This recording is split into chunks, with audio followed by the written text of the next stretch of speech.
Lorsqu'un enfant de 3 ans pointe un policier du doigt au beau milieu d'un tribunal bondé, tous les regards se figent. Mais ce qui glace l'Assemblée n'est pas son geste, ce sont les là deux mots qu'il prononce. Deux mots qui, en quelques secondes, retournent toute une ville. Deux mots qui vont exposer un mensonge soigneusement enfoui. Et tout commence dans un parc, par une simple partie de cache-cache. Bonjour à tous. Aujourd'hui, on plonge dans une histoire incroyable. Restez avec moi. Et si vous aimez ce genre d'histoire, pensez à vous abonner pour ne rien manquer. Continuez à regarder pour découvrir comment Léo a transformé sa vie. Dans la petite ville tranquille de Saint-Éloi, les jours se suivaient, paisibles, presque trop. Les habitants se saluaient par leurs prénoms. Les volets s'ouvraient à 8 heures précises, et les enfants jouaient librement dans les parcs sous le regard bienveillant des adultes. Parmi eux, Léo, 3 ans à peine, un enfant vif, curieux, toujours à la recherche d'aventures imaginaires. Sa mère, Émilie, l'élevait seule avec tendresse et rigueur. Un après-midi d'automne, alors que les feuilles rouges volaient doucement autour de la balançoire, Léo jouait à faire semblant d'être un détective, comme dans ses dessins animés préférés. Il s'était caché pour surveiller les méchants. Ces mots exacts. C'est là que ça s'est produit. Derrière un buisson à moitié dénudé, il vit un homme en uniforme de police. Celui-ci s'approcha furtivement d'un inconnu, un sac plastique à la main. Ils échangèrent un objet noir, vite glissé dans une poche. Le tout en quelques secondes. Pas de mots, juste un regard. Et puis, ils repartirent comme si de rien n'était. Léo, fasciné par la scène, en parla à sa mère ce soir-là. « Maman, j'ai vu le monsieur en bleu donner un secret à l'autre. » Elle sourit tendrement, croyant à un jeu d'enfant, et caressa ses cheveux blonds. « Tu regardes trop de dessins animés, mon poussin. » Mais quelques jours plus tard, la réalité frappa comme un coup de tonnerre. Leur voisin, monsieur Renard, un retraité solitaire, fut arrêté. Perquisition musclée, accusations lourdes, possession illégale d'armes, lien avec des trafics. Personne ne comprenait. Émilie, abasourdie, se rappela soudainement les mots de son fils. Et l'échange étrange dans le parc. Le doute s'installa, et un choix s'imposa. Contre toute attente, elle décida de signaler l'observation de son fils. Au commissariat. Une décision qu'elle pensait sans conséquence. Mais quelques heures plus tard, elle reçut un appel du tribunal. La voix à l'autre bout était formelle. « Madame, votre fils est convoqué à témoigner. » Émilie sentit son cœur s'arrêter. Un enfant de 3 ans, face à un officier de police? Elle ne le savait pas encore, mais ce simple témoignage allait faire éclater l'un des plus grands scandales de la région. Le juge tapota légèrement son marteau, appelant au calme. Mais rien ne pouvait contenir ce qui venait d'être déclenché. Sur le banc des témoins, le policier Blaise Montfort, décoré à plusieurs reprises, fronça les sourcils. Il tenta un sourire, un regard bienveillant vers le petit garçon. « Tu dois te tromper, mon grand », dit-il d'une voix douce, presque paternelle. Mais Léo ne détourna pas le regard. Il répéta plus bas, mais plus fort. « C'est lui, dans le parc, avec le sac. » L'avocat du policier bondit. « Objection, cet enfant n'a pas l'âge pour témoigner de manière fiable. Il ne comprend même pas ce qu'il dit. » Mais le juge, intrigué, demanda une suspension. Pendant cette pause, une juge pour enfants, une psychologue et une spécialiste en comportement infantile interrogèrent Léo dans une salle isolée. Aucun adulte, aucun avocat. Juste lui, des dessins et des mots simples. Ce qu'il raconta, avec une précision désarmante pour son âge, faisait froid dans le dos. Les vêtements, la montre brillante du policier, les mots qu'il avait entendus.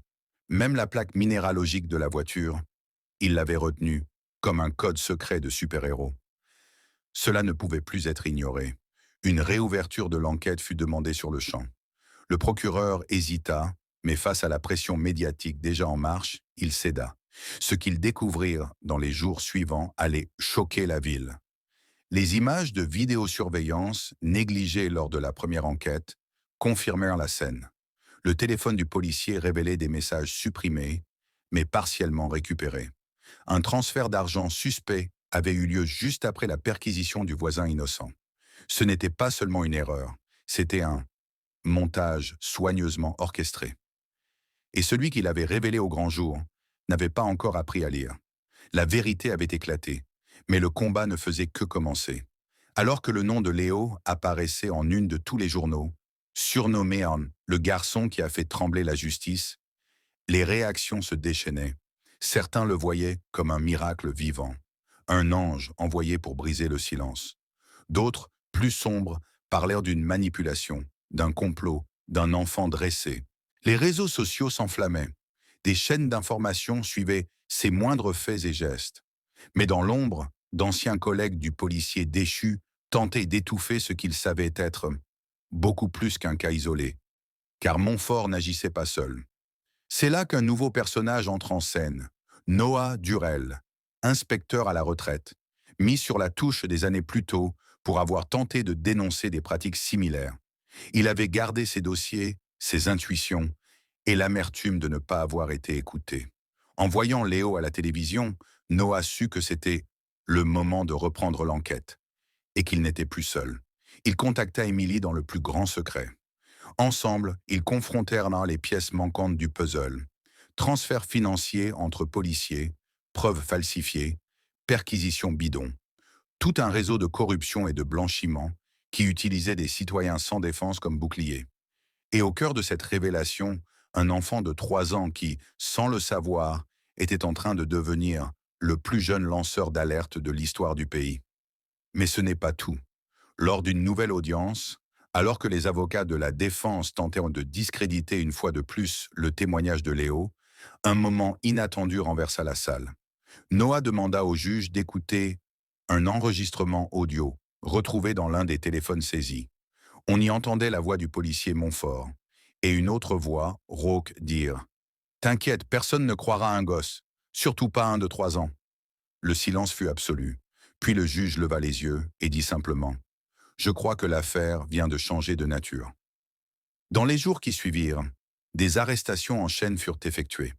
Des policiers, des agents administratifs, des magistrats. Léo, protégé par un programme de sécurité renforcé, fut exfiltré avec sa mère vers un endroit sûr. Il ne comprenait pas tout, mais il sentait que le monde était en train de devenir un peu plus juste. Et il avait contribué à cela, avec 2 simples mots. Des mois ont passé, le calme est revenu dans la petite ville de Saint-Éloi, mais plus rien n'y est vraiment comme avant. Les bancs du tribunal ont vu tomber des uniformes jadis intouchables. Des lois ont été modifiées, des protocoles révisés, et tout cela à cause d'un garçon de 3 ans. Léo, lui, n'a plus remis les pieds dans une salle d'audience. Il vit désormais loin du tumulte, dans un endroit protégé, entouré de nature et de silence. Sa mère, Émilie, a refusé toutes les offres de contrats, d'interviews, de documentaires. Il n'est pas un héros médiatique. C'est un enfant qui a simplement dit la vérité. Mais cette vérité, elle, continue de résonner. À l'école, on parle désormais du « un témoin Léo ». Dans les programmes de sensibilisation à l'éthique, des institutions entières se sont réorganisées pour que plus jamais un témoignage, si petit soit-il, ne soit ignoré. Un jour, lors d'une cérémonie discrète, Léo reçoit une boîte. À l'intérieur, un simple insigne en bois, gravé de 2 mots. Pas ceux qu'il a prononcés dans le tribunal, mais ceux qu'il incarne depuis ce jour-là. Courage, vérité. Il ne comprend pas encore toute la portée de ce qu'il a accompli. Il court encore après les papillons, il rit aux éclats, il fait des grimaces devant le miroir. Mais dans le regard des adultes autour de lui, quelque chose a changé. Comme si tous savaient que parfois, pour que la justice triomphe, quand il faut juste écouter ce qu'on n'entend jamais.